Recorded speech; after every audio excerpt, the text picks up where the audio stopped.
del Encuentro Museo Digital, Futuros y Posibilidades. Bastante intensa e interesante de un estudio de caso, el tercer estudio de caso del encuentro, y posteriormente vamos a tener 3 paneles de discusión. Los temas que vamos a abordar es primero la aplicación para la TATE de What do you feel like doing? Con eso vamos a comenzar. El estudio de caso van a participar Rose Laurel y Paul Stork, y la moderadora va a ser Patricia Sloan, curadora adjunta del Museo Universitario de Arte Contemporáneo. Y ahora, bueno, pues con eso ya damos por inicio a la jornada del día de hoy. Si quieren ya podemos pasar al panel. Muchas gracias.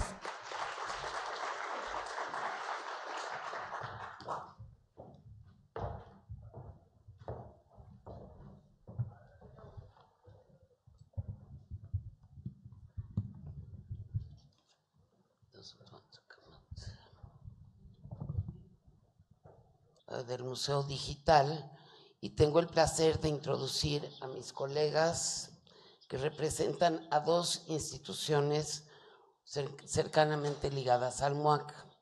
En primer lugar está Rose Laurel, procedente de TATE en Londres, Inglaterra, quien es responsable de las plataformas digitales de la red de museos de TATE.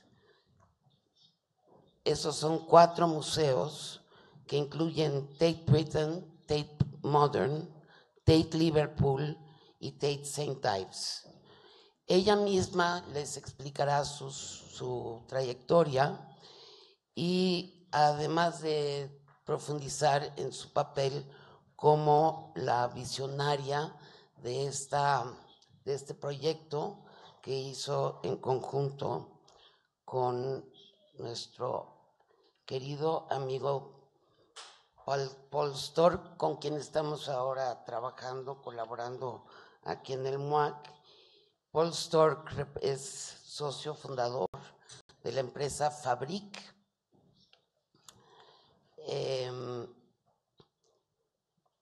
que es una agencia de diseño ubicada en Ámsterdam, y él también hará su propia introducción. El objetivo de este diálogo es relatar la génesis de una colaboración que se realizó entre Fabric y TATE, de esta red de museos de TATE, y creo que es muy interesante para México, dado que tenemos 2 instituciones que tienen redes de museos, una de ellas siendo la UNAM y otra siendo la Secretaría de Cultura. Así es que damos paso a la presentación de nuestros invitados. Muchas gracias.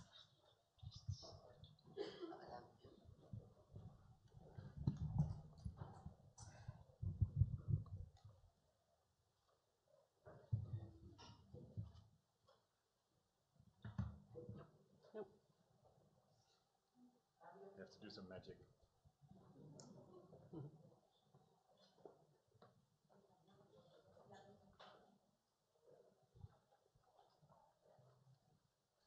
Hola. Thank you for the introduction, Patricia. I'm digital director at TATE. I've been there for 4 years, so I still feel very new in the museum sector. Prior to that, I worked in media, so I've worked in music, television, publishing, so it's very exciting to bring all of that knowledge and learning into the museum sector. I have a team of 25 people at TATE, and we run our platforms, we run the digital in-gallery experiences, we make a lot of content, and we run e-commerce. So I've really spent the past few years bringing all of our digital ability and capability together into one team. I'm going to give you a very quick history lesson because it just sets the context for the work that we do. So TATE was founded in 1897 by Henry Tate, who was a very wealthy man. He traded in sugar, which made you very rich in the 1800s. And he lived a very privileged life. He traveled the world and he went into great houses which had fantastic art in them. And he was really moved by the experience of seeing this art. It made him reflect differently on his own life. It made him reflect differently on society. And he thought if this art was available to the public, maybe it would have the same profound effect on the public. So he started to collect art on behalf of the public. So Tate's collection is actually owned for the British public.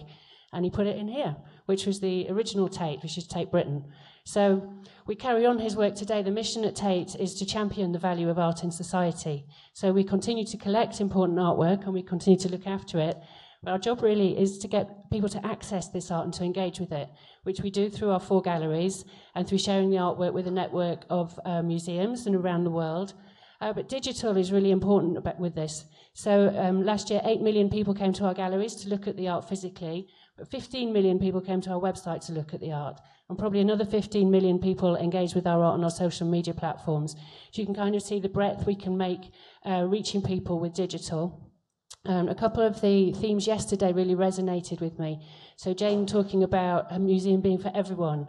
We believe that art is for everybody, but we understand there are a lot of blockers to get to art. So cultural, background, educational are all big blockers to get to art. So a key thing for us is about accessibility. And also what Michael was talking about, the threshold.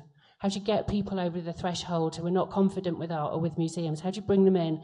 And how do you give them easy experiences that make them feel quite at home and like they can be at home in your gallery? Yes, my name is Paul Stork. I'm a partner at Fabriek. And Fabriek is a strategic design agency based in the Netherlands. We're very proud to work with MUAC on the new image or the new identity of MUAC and their new website. I've been working for museums for about 15 years. Although museums is only a part of what we do, we also work for commercial and other organizations. But I really like this field. And doing work for Louvre Abu Dhabi, which opened last week. We did their website.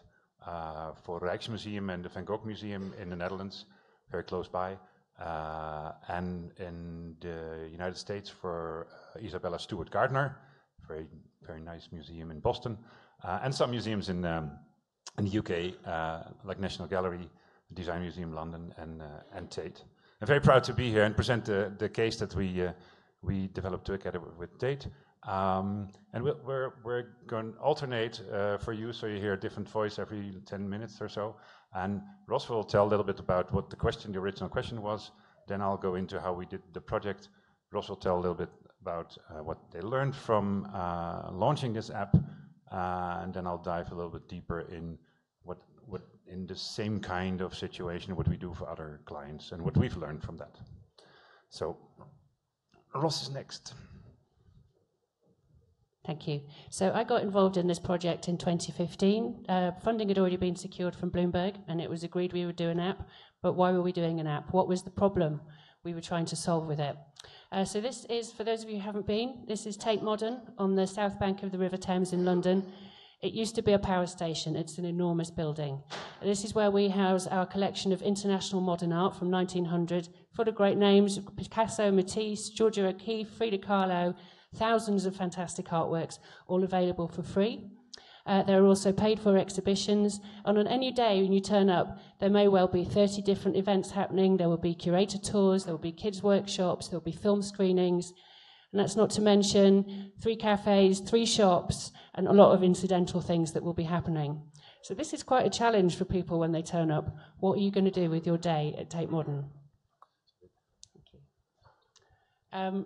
So this is the Turbine Hall, very famous hall. It's where they used to have the engines that ran the power station, and this is the arrival point for a lot of people. It's also where we hold great art installations. If you come now, it's full of swings. It's full of people of all different ages, shapes and sizes on swings together. It's away from the river, huge 10-story building, essentially doubling the size of the gallery. So we have 2 buildings that are connected in the middle by the Turbine Hall of bridges. Complicated. So we know that getting around the building is a challenge. It's quite an intimidated building. It's not really obvious where you start and where you finish. But also thrown into that mix, we were thinking about the interpretation and how to give people better access to the interpretation as they go around. So we know that people really value the wall text that we have, but we also know it's really hard work. We've all done it. You read, you look, you walk. You read, you look, you walk. It's exhausting. After 2 galleries, you need to lie down. So just to throw this into the mix, we said, okay, so we want to address our wayfinding, but also how can we at the same time improve the quality and access to our interpretation for our visitors? So we were going to start building this app in January. It had to go live in June for the opening of the new building, and so we handed the challenge to Fabrique. No pressure. And no pressure if you acquire an assignment in December during the holidays, and then have to start in January. But it was a great project, and we delivered on time before the opening of the new part of Tate Modern. So and what we did, so it was actually a short period to develop an app, and eventually Tate wanted to have both for iOS and for Android, so 2 apps. And to our knowledge, at least in Europe, most museum visitors have a little bit higher income, and they have Apple devices, so you can safely, if you analyze museum visitors on the website, you would see more Apple devices than other devices. So you can safely say, let's start with Apple, and then also do iOS, which really worked. So how we started is the first to question the question. So what's the world behind this question? How did Tate come to this conclusion that they needed an app for wayfinding? And